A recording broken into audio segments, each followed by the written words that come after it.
Hello and welcome. This is Dustin Guinee, and you've arrived at Open Minds, Open Hearts. And this is session 15, Life Visioning for Who You Are Becoming. And I got some exciting things to share with you guys today. This is largely inspired by the work of Michael Bernard Beckwith and the Life Visioning work, program, and book that he has.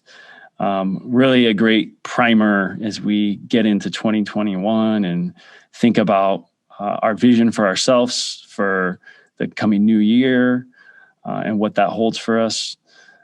So we'll get into that in a minute. Welcome back. This is the new year episode, first episode of 2021. Our last session is available on YouTube. Session 14, Attracting Abundance While Letting Go. So you can find that on YouTube under Open Minds, Open Hearts, or OMO, OMOH. Also, you may have heard I launched my website on New Year's Day, openmindsopenhearts.org. On that site, you can find all of my previous guided meditations, previous classes, previous poems. It's really all of my content and resources are available on the website, openmindsopenhearts.org. So hope you guys get a chance to check it out. And I'll be posting all my future sessions on the website as well. Another exciting development, I'm also going to be distributed on podcast channels in the next few days. I'm currently setting that up. So not only can you enjoy these sessions on YouTube, but you'll be able to enjoy them on your favorite podcast platforms from Apple to Google, Spotify, or wherever you get your podcasts. So more exciting developments happening there and really just expanding the reach of these meditation and mindfulness classes in 2021. Really just want as many folks to join these sessions as possible. And, all these sessions are free.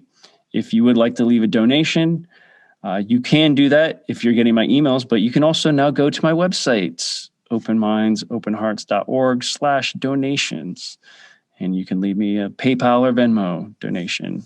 So always greatly appreciated. Lots of new exciting developments this year. You can also see that I'm in a new space. You may have noticed new background, not a Zoom background. It's a real background. And so I have a little mini sound studio now. So I'm trying to give you guys a higher quality audio visual product. So I hope that just aids you in your learning and meditation experience. So with that, let's go ahead and dive into some life visioning and what that looks like. So let me just go ahead and share my screen.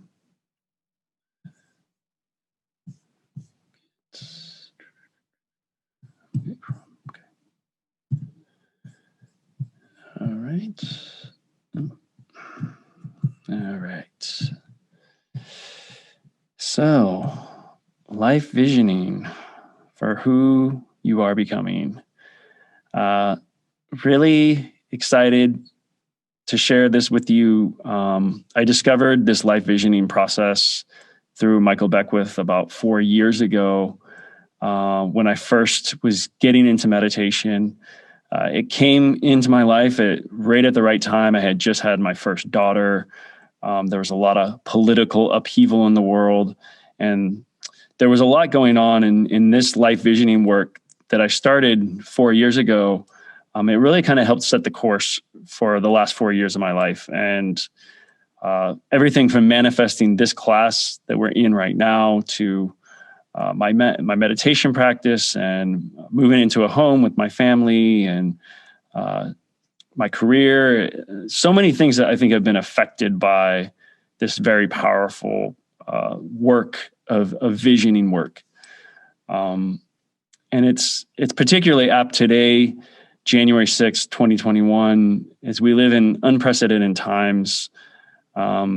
Today in Washington, D.C., as many know, the Capitol was stormed by protesters and over essentially what has been an ongoing lie that the recent American election was a fraud, which is being kind of pushed by Trump and his administration. And while I try to avoid political issues on this program, I'd be remiss not to mention it because it truly is telling of the time in which we live, when there's a large population here in our own country that are being fed lies, just wholesale lies. There's no way to beat around the bush. This is misinformation.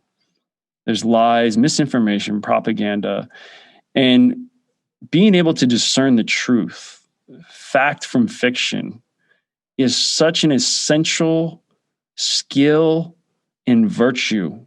The virtue of honesty has become, to me, the forefront of the way that we operate in the world. Dishonesty, we saw this today in our country's capital. Dishonesty can push people to the brink of chaos and destruction. And a woman even died today because of this. So this is happening in the external world. And so I bring that back to us here because the work that we're doing here, life visioning work, the meditation work that we're doing, it's about getting really honest and authentic with ourselves in who we are and where we're at in our lives right now. And while there may be a lot of disinformation on the external outside, we need to be really conscious and aware about manifesting honesty with ourselves on the inside. And that can be really difficult.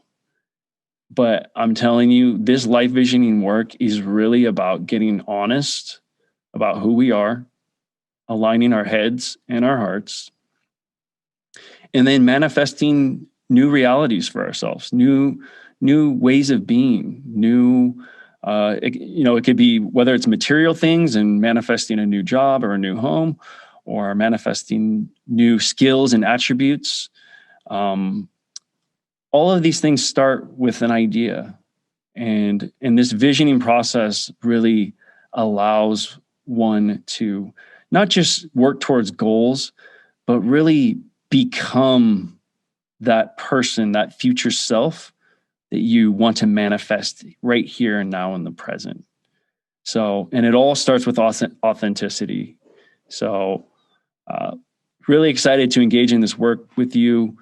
Despite what's going on in the external world, we're going to spend a little bit of time going inside and doing this important work so that we can be prepared for what is happening, the chaos that is happening in the outside world.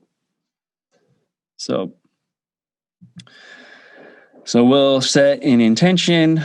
We'll read some inspired readings. I'll share a little bit about the life visioning process with you. And then we'll do a guided meditation around the visioning process. And we'll have some community sharing at the end. So let's go ahead and set an intention for our session today. And an intention is connecting the head and heart. It's a state of being rather than just goal setting. So some intentions today could be to be my true authentic self, aligning my heart and my head. My intention is to envision some changes I want to make to my life to become more of who I aspire to be. An intention could be to let go of what is no longer serving me. So go ahead and take a moment to reflect on what your intention is for today's session, for your visioning work of where you see yourself going. Go ahead and just run with what comes naturally to you. Great. All right. So this visioning work, growth work, finding our growing edge, it's something that a lot of teachers, spiritual and secular, have talked about. And so the selection I have here today is quite a few different authors. So John C. Maxwell said, "Change is inevitable, growth is optional." And it's just so sweet and simple that, change is going to happen whether we want it to or not. But the growth part of that is a choice. So the change we may not have control over, like what's happening in our country, for example, we don't have control over what's happening outside of us. But growing from the change, that is our choice. Do we get reactive? Do we get afraid? Do we fall into the fear, doubt, and worry? Or do we get proactive and start looking out for our mental health, looking out for, different ways that we can be a positive force in this universe, right? Herbert A. Otto said, "Change and growth take place when a person has risked himself and dares to become involved with experimenting with his own life." And I love this idea as well, because there's this kind of experimentation aspect. We're almost like scientists experimenting with our own lives. So when we get stagnated into this idea of who we are, and we're no longer open to change, that really is the beginning of death. Really, life is change. Life is constant growth, right? So if we're not growing, then we're stagnated. And so it's all about kind of experimenting and trying new things and being open and being okay when we fail.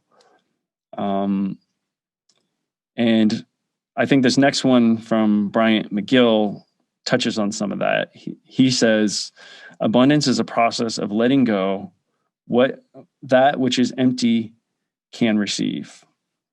Right? So abundance is letting go, and when you empty that cup, you're ready to refill it with, in this case, the vision or the higher vision that we have for ourselves. Right? So what do we need to let go of that is no longer serving us? And we'll get into a little bit of that in our meditation as well. So, and I touched on this in our last session 14, and I wanted to bring the life visioning work back from Michael Bernard Beckwith. Like I said, his program has been transformative in my life, and I actually went through and listened to the book again over the holiday break, and went through this program for myself, and once again doing the program again has been really phenomenal, and so I'm hoping that you can walk away with some insights as well. Essentially, what Beckwith talks about in his book is there's 4 different stages of being or evolution. And for many of us, we're often stuck in one of these stages, but we can also often be in multiple stages at different points in our life, even different points in the day. So this is not a linear journey by any means. But the first stage is the victim. And so in this stage of the victim, we're looking to the external world for why we can't advance in our own lives, why we can't be our true selves. We're looking for somebody to blame. We're pointing the finger at a person, at an experience, at a circumstance. And so in that process, we're giving up our power to this external force. And it's very disempowering to be in that victim mentality. And so what Beckwith talks about in his book is that really the key to emancipating oneself from the victim mentality is really forgiveness, and not And forgiveness is a very powerful thing that's often misunderstood. Some people think that forgiving is kind of forgiving and forgetting and letting go. And what Beckwith talks about is that forgiveness, you're not forgetting, particularly if somebody had done something something to you that was really wrong and just really shameful. Sometimes you'll never forget that. You'll never have a friendly relationship with this person. Forgiveness isn't about becoming friends and buddy with people. Forgiveness is really more of a letting go of that darkness that resides in your heart, in your psyche, letting that go for your own self-healing and development. So at the end of the day, it's really less about the other person or the other thing and more about you in kind of clearing your channel to then be that free-flowing source of love and joy that we often get glimpses of when we're at our best. So that's the victim stage. The manifestor. This is kind of evolving. Now we're beginning to understand the laws of the universe, like the law of attraction. We're beginning to understand how to influence and work with people. This manifestor stage is also sometimes called the manipulator, because we can use it kind of for positive means or more nefarious means. But we figure out how to influence people, how to manifest new realities into our life, new material things, house, car, job, new relationships, or manifesting new experiences within our relationships. So it's a really powerful stage, but it still is kind of very much attached to the earthly needs and wants, and not getting into the more spiritual, uplifted aspects of life. and while Life Visioning Program does talk quite a bit about spirituality and in some cases God or the universe, this isn't limited to just people that are spiritual or believe in God. I think this work really applies to atheists, secular, or spiritual people. So just keep that in mind. But this third stage is the channel, and the channel. This really is kind of where we do get into more of the spiritual aspect, or the universe working through us. There's kind of this energy. And so essentially what we're doing is we're kind of surrendering our ego, all our needs and desires, kind of selfish desires of what we want. And we're really starting to tune in to a higher frequency of how can I better serve others? How can I serve humanity?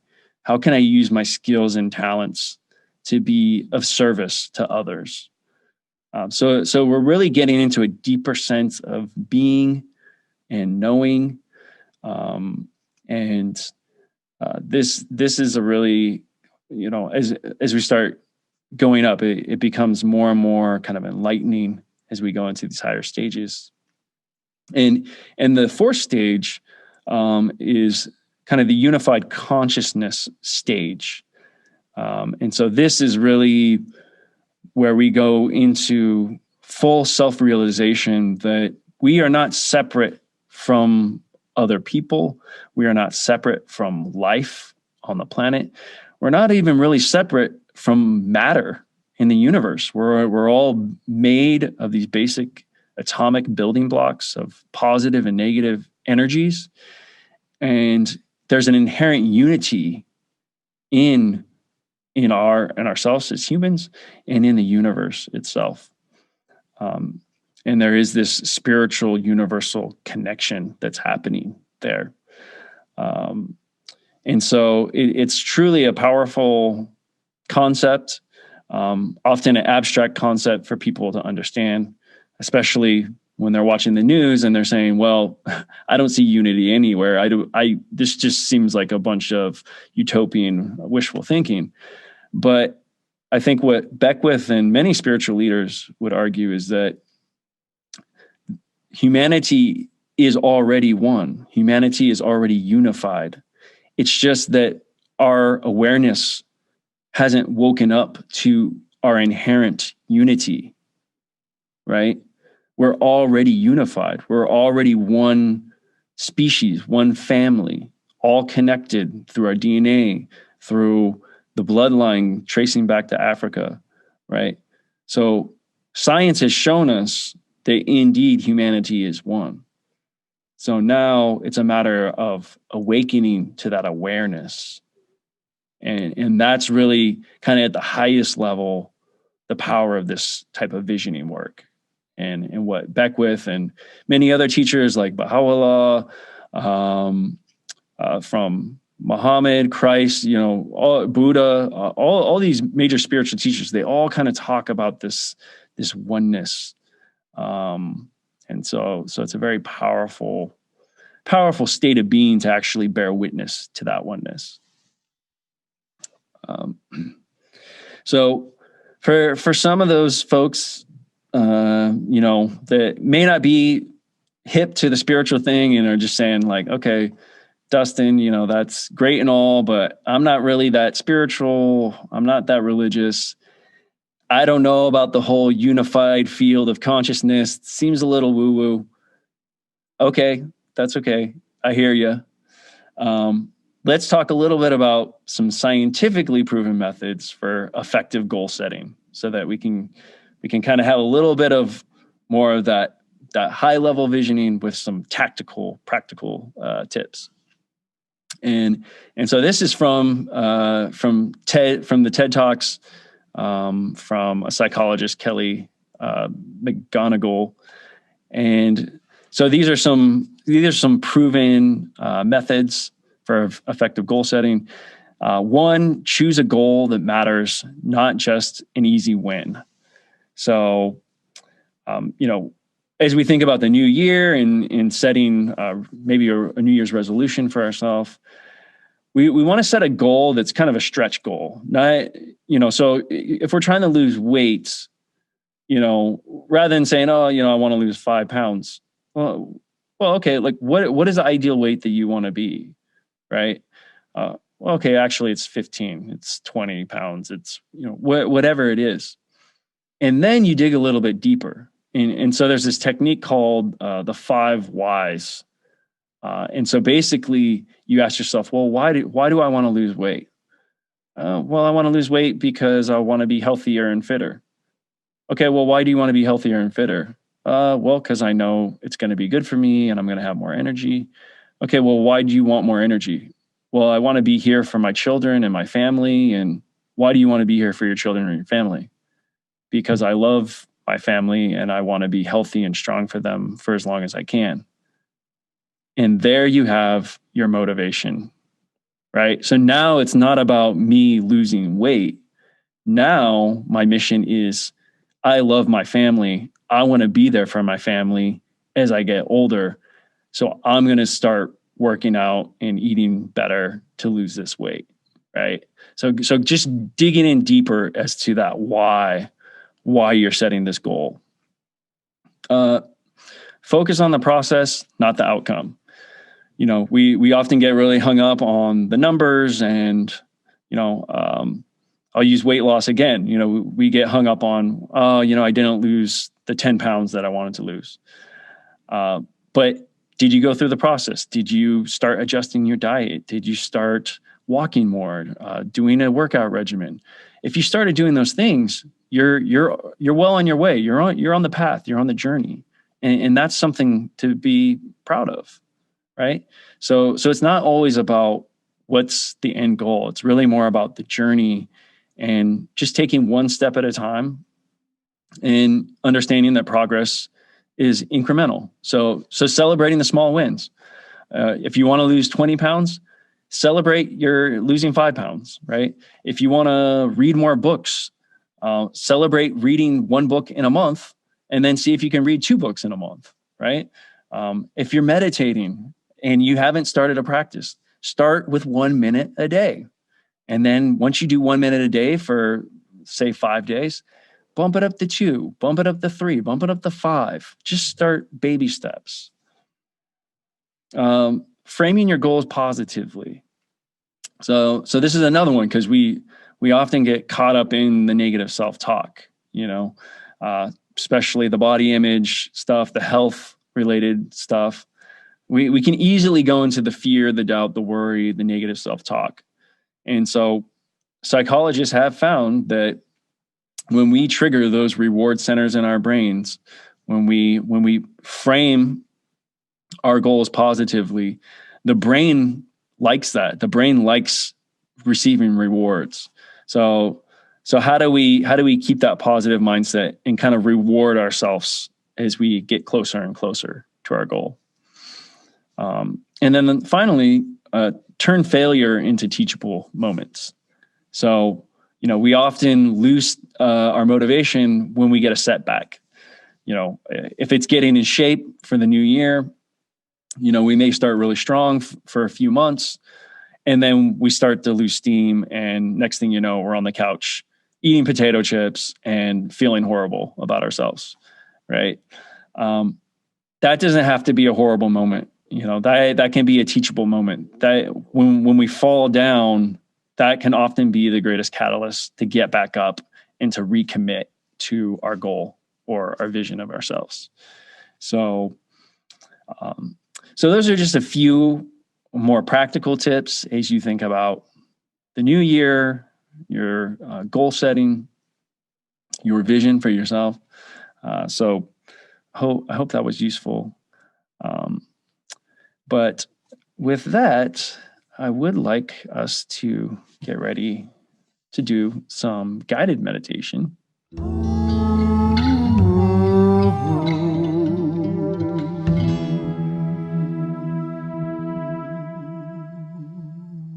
Let's begin.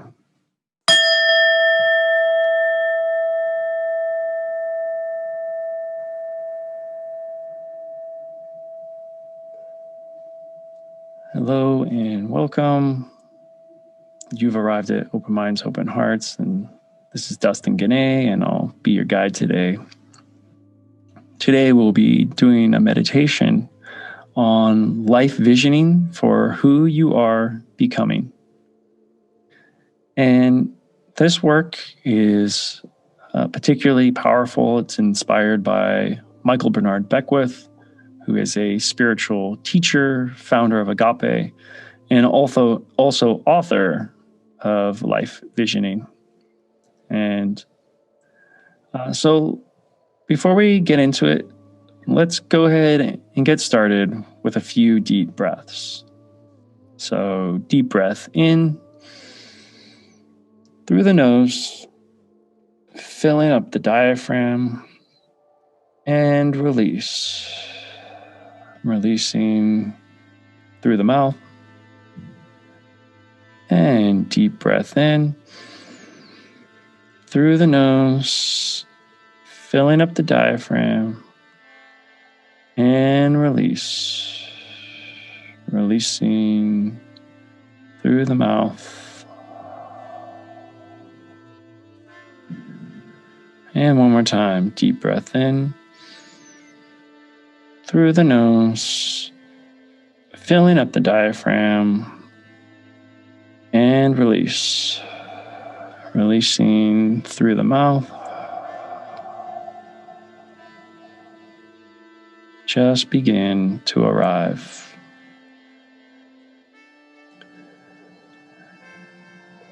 And as we begin this life visioning work, let us start by asking a very profound yet simple question. Who am I? Who am I? Beyond your roles of your job or your family associations, when you really get deep down inside, when you really listen into your heart, Who are you? Who am I?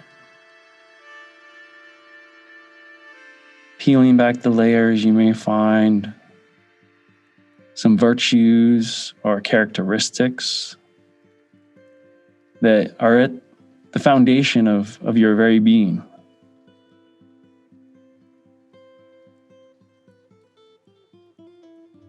And what comes to you here is very important.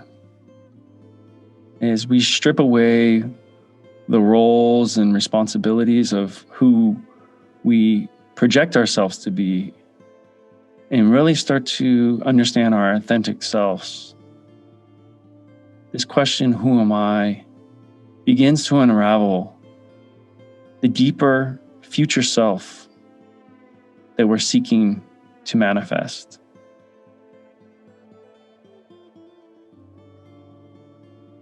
And so this question is preceded by, what is seeking to emerge in my life? What must I become to manifest my vision into reality? So, what is seeking to emerge in our lives as we think about our vision for ourselves, becoming more fully authentic, expressing our talents and gifts? What is this consciousness that is trying to emerge?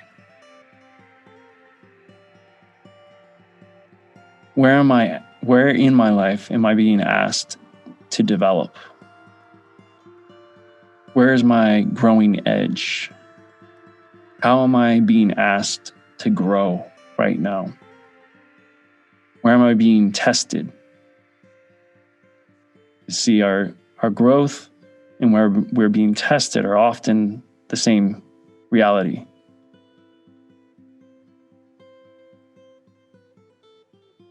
And as we contemplate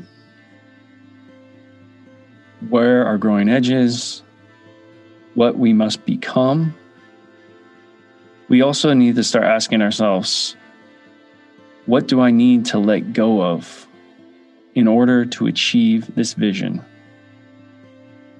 Or what is no longer serving me to be the fullest expression of myself?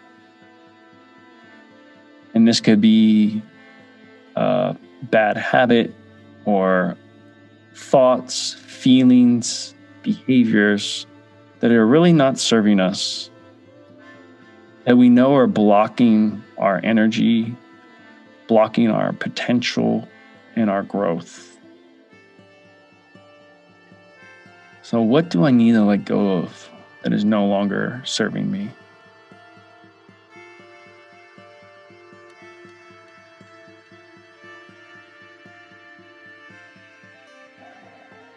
So as we bring awareness to what is seeking to emerge in our lives, what do we need to let go of that is no longer serving us?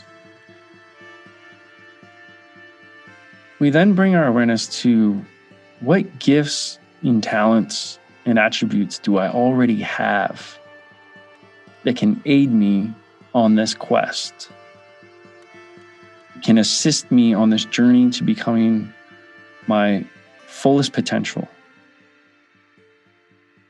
I'm sure that there are skills and talents and virtues that you have today that you're pretty good at, that can help you along this path. And then there's probably some other aspects that are still under development. And that's okay too. We're just getting really honest and aware of where we're at right now with kind of our current state and that future state that we are currently manifesting through this vision work. So what are those gifts that we have?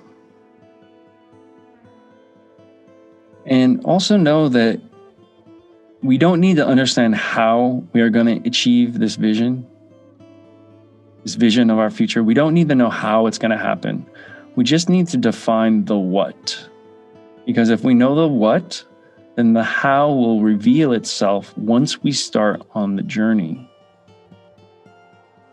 So this work of visioning is really about defining our what and our why. And when we define our what and our why, the how will reveal itself.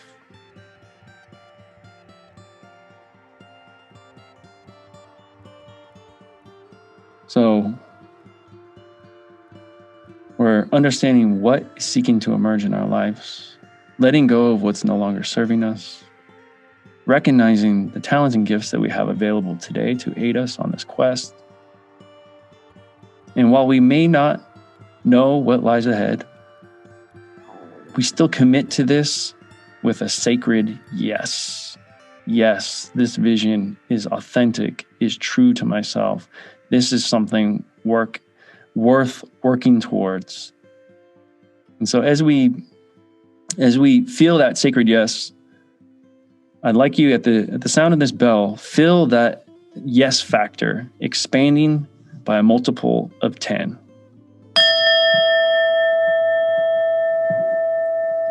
Feeling that willingness to say yes, to commit to your vision, feeling that expanding from your heart center. As we go deeper into this work, now at the sound of the bell, feel that willingness, that yes factor, expanding by a multiple of 50.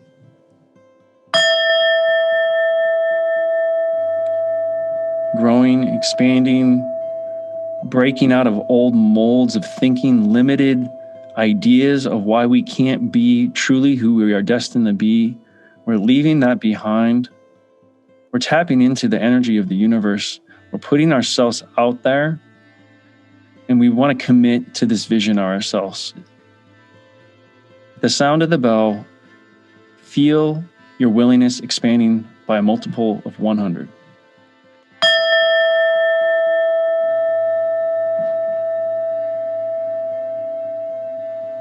Feeling that willingness, that commitment, that yes factor for this vision of ourselves. When you feel it resonating in your heart, you know it's real, you know it's true. You know you're on the right track. And you're embodying the energetic frequency to then attract more of what you are looking for into your life, right? So if we're looking to attract more abundance in our lives, we are becoming abundant in our head, in our heart, in our thinking and feeling tone, and we begin to attract more abundance into our life. People resonate with that energy because that's the energy that we're putting out. So the energy we're putting out, we're getting back from others and from things and circumstances.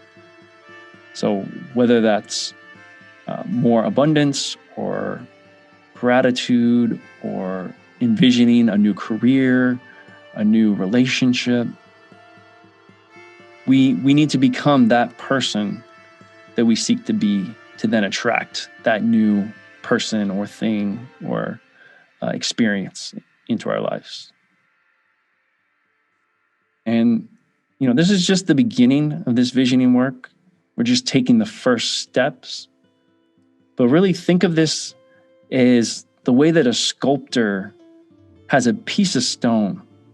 And inside of that stone, the sculptor has a vision of a beautiful, beautiful sculpture, a beautiful figure inside of the stone.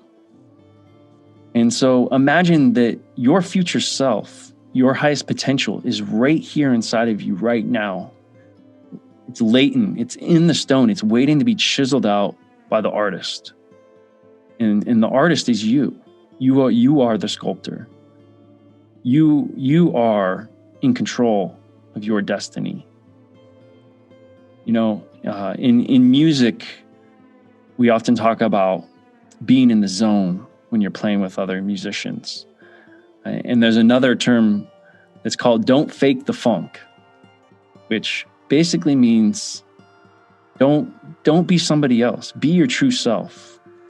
Because when you're playing music, especially with a group, you can't pretend to be somebody else. You have to be your true self in order to express your soul through this instrument, right? So in the same way, we are musicians of our own lives. And each note that we play is each moment that we have in our lives. And we have a choice in every moment of how we respond, how we react to circumstances, to others. And so we have a choice of, do we create beautiful, harmonious, inspiring music? Do we create dark, difficult, challenging music? Maybe a little bit of both, right? But we have that opportunity to become that vision that we seek. And as we start to conclude this visioning work, let us reflect upon our gratitude and what we're grateful for in this moment. We've contemplated who we are, what is seeking to emerge in our lives.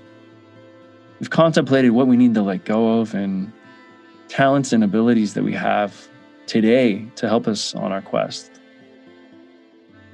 There's a lot to be grateful for in this moment.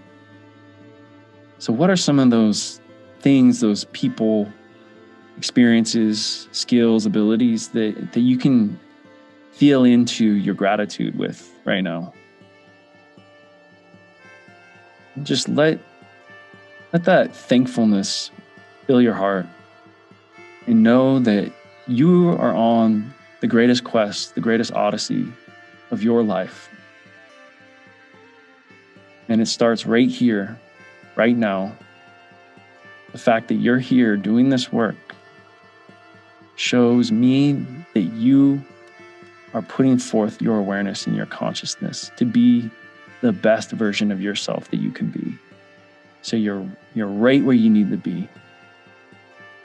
And you're on the path to envisioning an incredible, incredible life.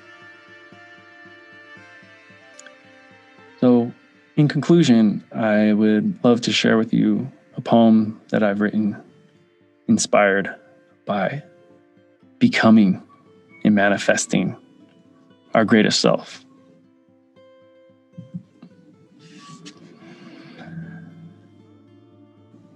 This poem is called, "What Must I Become?"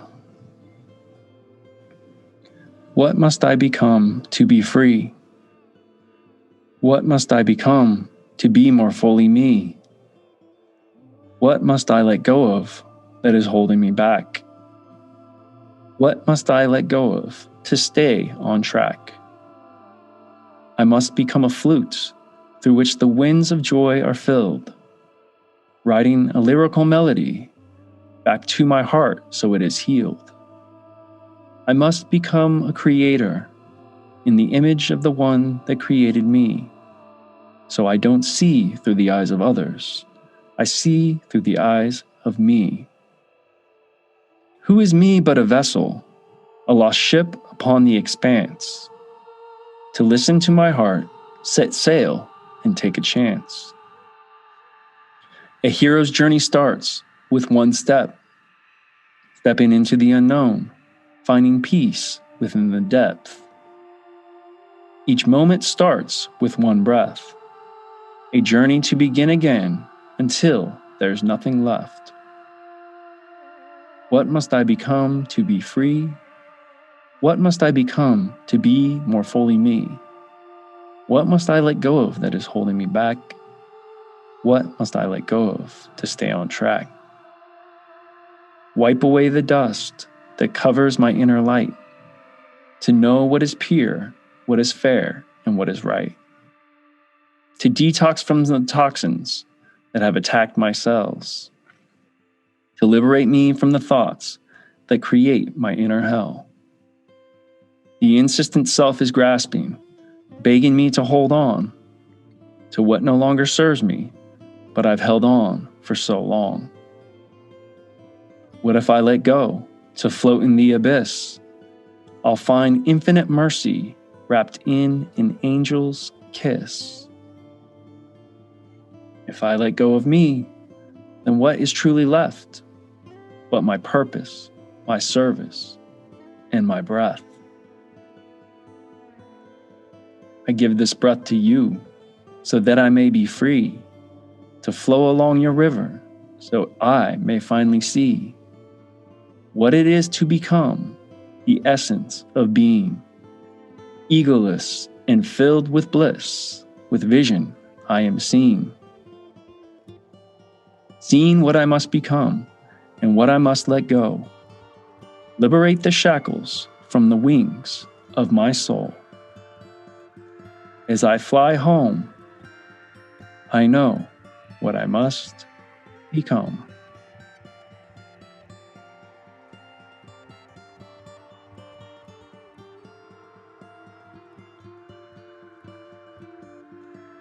The light in me bows to the light in you.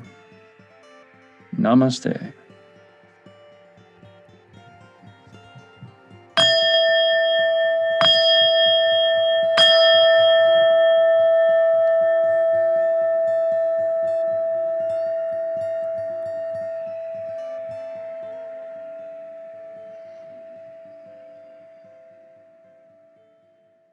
Hey there, friend.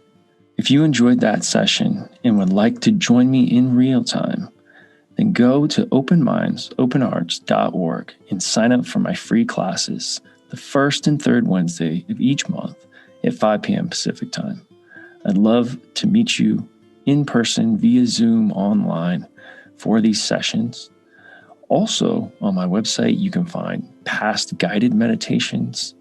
You can find my training sessions where I go deeper into the science and mindfulness practices around this content. You'll find my poetry for meditation, original music, and a variety of other resources to guide you on your meditation and mindfulness practice. So go to openmindsopenhearts.org, sign up, and I hope to see you at the next session.